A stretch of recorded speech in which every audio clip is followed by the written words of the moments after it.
It had been 3 years since Claire found out she was pregnant. At first, the news felt like a miracle. After years of trying and countless doctor visits, she and her husband, Marcus, were finally going to be parents.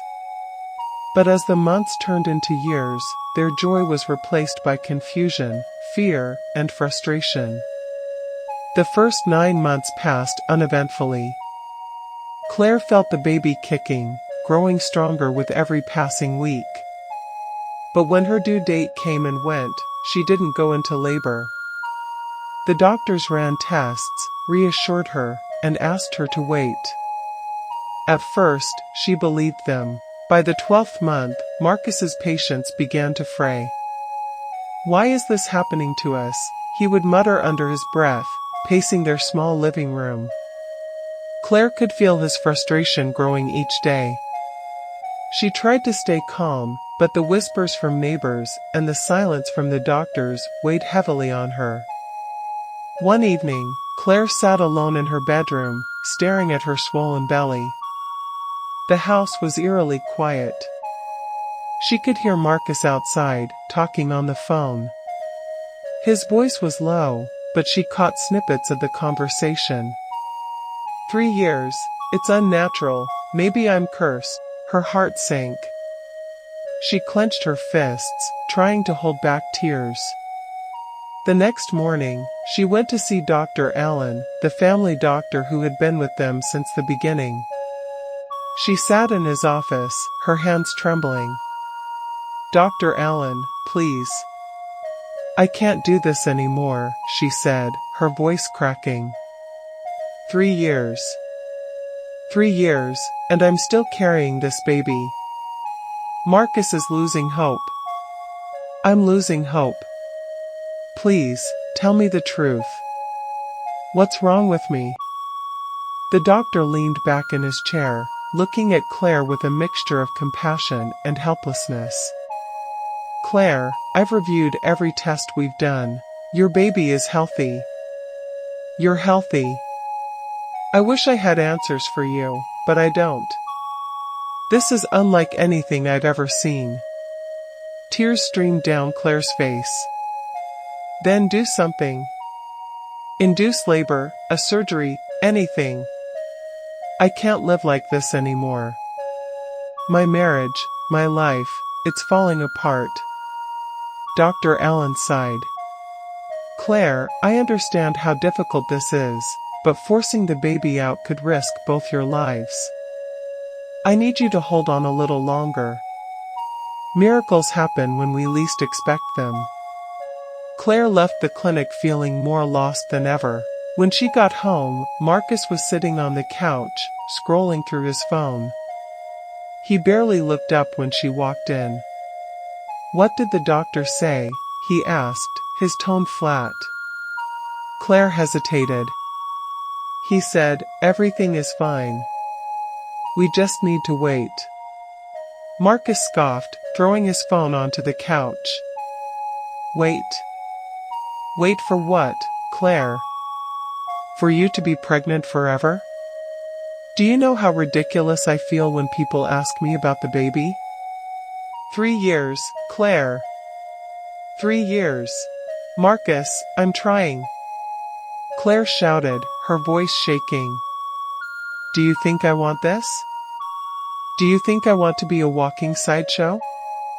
I'm scared too, but I need you to be with me on this." Marcus shook his head, standing up. "I don't know how much longer I can do this. Maybe it's time we both face reality. Maybe this isn't meant to be." Before Claire could respond, there was a knock at the door. She wiped her tears quickly and opened it to find her mother, Evelyn, standing there with a worried expression. "Mom," Claire whispered, stepping aside to let her in. Evelyn took one look at her daughter's face and pulled her into a hug. "Oh, my sweet girl. You've been through so much. I had to come. I couldn't stay away anymore." Marcus stood in the corner, his arms crossed. "Did you call her?" he asked coldly. I asked her to come, Claire admitted. I need support right now, Marcus. And you're not exactly helping. Evelyn turned to Marcus, her tone firm. Marcus, I understand this has been hard on you, but Claire needs you. You made vows to her, to stand by her through sickness and health, through the good times and the bad. This is one of those times. Marcus glared at her. With all due respect, Evelyn, you have no idea what I'm going through. I'm the one who has to face everyone's questions, everyone's judgment. Do you know how humiliating it is to be the man whose wife is pregnant for 3 years? And do you know how much courage it takes for Claire to keep going? Evelyn shot back. She's carrying a life inside her, Marcus. That's no small thing. Claire stood between them, her voice breaking. Stop. Both of you, stop. She turned to Marcus, her eyes pleading. I know this isn't what we expected, but I need you to believe in me. Believe in us. Please, Marcus. Marcus looked at her, his expression softening for a moment. But then he shook his head. I need some air, he muttered, grabbing his keys and walking out the door. Claire collapsed onto the couch, sobbing into her hands. Evelyn sat beside her, stroking her hair. Sweetheart, listen to me. No matter what happens, you're stronger than you think. You'll get through this. And I'll be here, every step of the way. As the night wore on, Claire found herself staring out the window, wondering if Marcus would come back. She placed a hand on her belly and whispered, Please, little one. Please, let this all be worth it. Outside, the hospital room was quiet except for the steady beeping of the machines. Claire lay on the bed, her face pale, cradling her swollen belly. Evelyn sat at her side, her hands clutching Claire's. Marcus should be here by now, Evelyn muttered, worry lining her face. Claire tried to smile, but the pain in her heart was heavier than the ache in her body. He's probably working late again. You know how busy he's been lately. Evelyn frowned. Busy, or avoiding this? Before Claire could answer, the door opened, and Marcus walked in. His tailored suit was immaculate, and he carried the scent of expensive cologne and freshly polished leather. You're here, Claire said softly, relief washing over her. Marcus nodded, but his face was unreadable.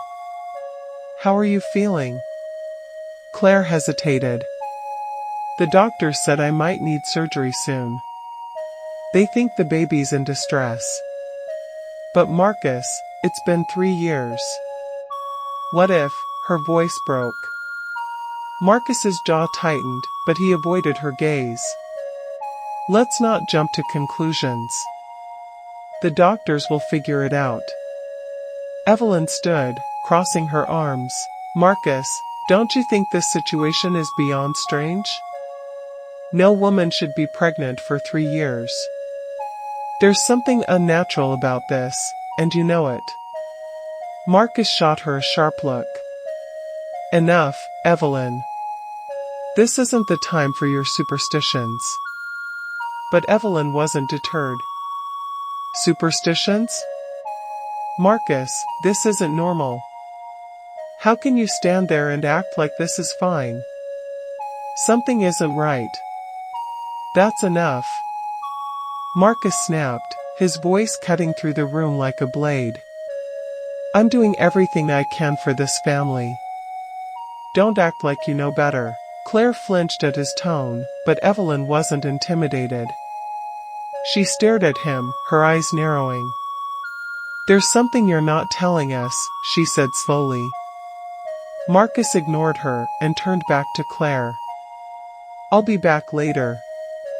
Just rest. He left the room before anyone could stop him. Later that night, Marcus sat alone in his study at home, nursing a glass of whiskey. The room was dimly lit, the glow from his laptop screen illuminating the stacks of files on his desk. His phone buzzed, and he glanced at the screen. It was his mother, Sophia. With a deep sigh, he answered. "Mother, Marcus, my son," Sophia's voice purred on the other end. "How is Claire?" "Still holding on, I hope?" Marcus's grip tightened on the phone. "She's struggling. The doctors are talking about surgery. I don't know how much longer she can endure this." Sophia chuckled softly, a sound that sent chills down his spine. "She'll endure as long as we need her to.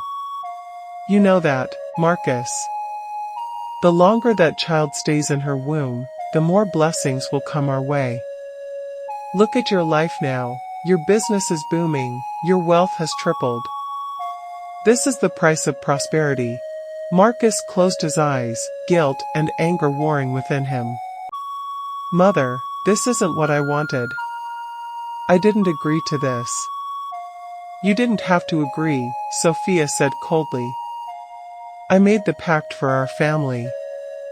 Do you think your sudden rise to success was a coincidence? The spirits promised us wealth, and they've delivered. But the deal isn't complete until the child is born under the right conditions." "And what happens to Claire?" Marcus demanded, his voice shaking. "What happens to my wife?" Sophia was silent for a moment. "That depends on you, my son. If you remain loyal to the pact, she'll survive. But if you try to interfere," her voice trailed off, leaving the threat hanging in the air. Marcus slammed his glass down on the desk. "This has gone too far. Claire doesn't deserve this. I can't keep lying to her." Sophia's tone turned icy. "Be careful, Marcus. If you break the pact, you'll lose everything, your wealth, your business, even your life. Do you really think you can walk away from this unscathed?" Marcus stared at the family portrait on his desk, his heart heavy with shame. He thought about the promises his mother had made years ago, the rituals she had insisted on, the strange symbols she had drawn on the walls of his office. At the time, he hadn't believed in her superstitions. But then the money started pouring in, his business flourished, and everything she had predicted came true. But at what cost? At the hospital, Claire was restless.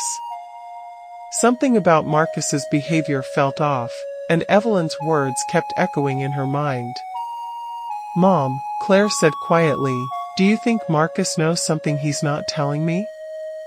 Evelyn hesitated. "I don't know, sweetheart, but I've known Marcus long enough to see when he's hiding something. And I think his mother is involved." Claire frowned. "Sophia? What does she have to do with this?" Evelyn hesitated, then leaned closer. "Years ago, before you married Marcus, I heard rumors about his family. They say Sophia dabbles in unnatural things.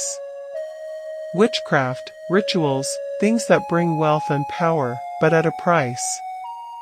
Claire shook her head. "That's ridiculous, Mom. Marcus would never," her voice faltered. "Would he?" Marcus's breaking point. The next morning, Marcus arrived at the hospital, looking disheveled and exhausted. He stood by Claire's bedside, guilt etched across his face. "Claire," he began, his voice hoarse, "there's something I need to tell you." Before he could continue, the door swung open, and Sophia strode in, her presence commanding. "Marcus," she said sharply, "what are you doing?" Claire looked between them, confusion and fear in her eyes. "What's going on? What is she talking about?" Sophia smiled coldly. "Don't listen to him, dear. He's just tired. Everything will be fine." "No," Marcus said, his voice firm. It won't. Claire, my mother is the reason you're still pregnant. She made some kind of deal. A pact with something she calls the spirits. They're using you to keep the baby inside longer, because it fuels their power, and my wealth. Claire's heart pounded. What? Marcus, this can't be true. I didn't believe it either, Marcus said, his voice breaking. But it's real. I've seen the results, the money, the success. It all started after the pregnancy. And now I can't stop it. Sophia's eyes blazed with anger. You fool. Do you realize what you've done? You've put everything at risk. Claire pushed herself up, her voice trembling. Get out. Both of you. Get out. Marcus reached for her, but she pulled away. Claire, please, let me fix this. No, she said, tears streaming down her face. You've already done enough. Claire is left alone, grappling with the horrifying truth. Meanwhile, Marcus is torn between protecting his wife and breaking free from his mother's dark influence. Welcome to AI Mindscape's Folktale. In this channel, join us as we unravel mysteries, magic, and morals of Africa's greatest stories. Subscribe now. Please don't forget to click the notification button. Thanks for watching. See you in the next episode.